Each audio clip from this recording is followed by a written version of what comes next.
বিশ্ব পরিবেশ দিবসে যখন পরিবেশ রক্ষার নানা প্রতিশ্রুতির কথা বলা হচ্ছে, তখন পটুয়াখালীর একটি গ্রামের মানুষ লড়ছে ঠিক উল্টো এক বাস্তবতার সঙ্গে। পৌরসভার বর্জ্য ফেলার কারণে দূষিত হয়ে পড়েছে বাতাস, পানি ও জনজীবন। এর প্রভাব পড়ছে শিশুদের শিক্ষা ও মানুষের স্বাস্থ্যের উপরও। পটুয়াখালী থেকে মুস্তাফিজুর রহমানের রিপোর্ট, জানাচ্ছেন জাহিদুল আলম।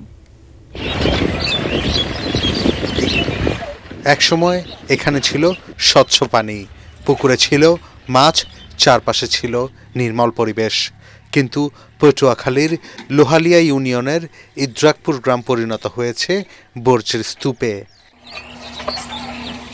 স্থানীয়রা জানান, পটুয়াখালী পৌরসভার ফেলা ময়লা আবর্জনার দুর্গন্ধে গ্রামের বাতাস ভারী হয়ে উঠেছে।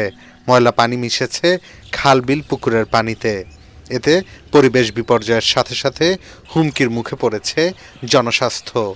দীর্ঘদিন ধরে সমস্যার কথা জানানো হলেও কার্যকর কোনো সমাধান হয়নি বলে অভিযোগ এলাকাবাসীর।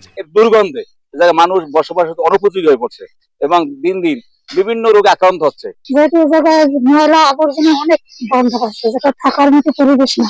ছেলেপান বিভিন্ন রোগে আক্রান্ত হচ্ছে। এই ময়লার কারণে আমার শ্বাস বেরিয়ে গেছে। আমি আজকে 3-4 দিন হইতে বিছনায় শোয়া ছিলাম। আমরা সরকারের কাছে আকুল আবেদন করি যেন এই ময়লাটা অন্য জায়গায় নিয়ে ফেলাও। পৌর কর্তৃপক্ষ বলছে, সাময়িকভাবে এখানে বর্জ্য ফেলা হচ্ছে। পাশেই আমাদের জনস্বাস্থ্য প্রকৌশল অধিদপ্তর থেকে আমাদের একটা ডাম্পিং স্টেশন এস্টাবলিশ হচ্ছে। এটা প্রায় 60% অগ্রগতি হয়ে গেছে। ওই ডাম্পিং স্টেশনটা পেলে আমাদের এই স্থায়ী একটা সমাধান হবে। বিশ্ব পরিবেশ দিবসে ইদ্রাকপুরবাসীর দাবি প্রতিশ্রুতি নয়, প্রয়োজন দৃশ্যমান পদক্ষেপের। Bureau report, ATN Bangla.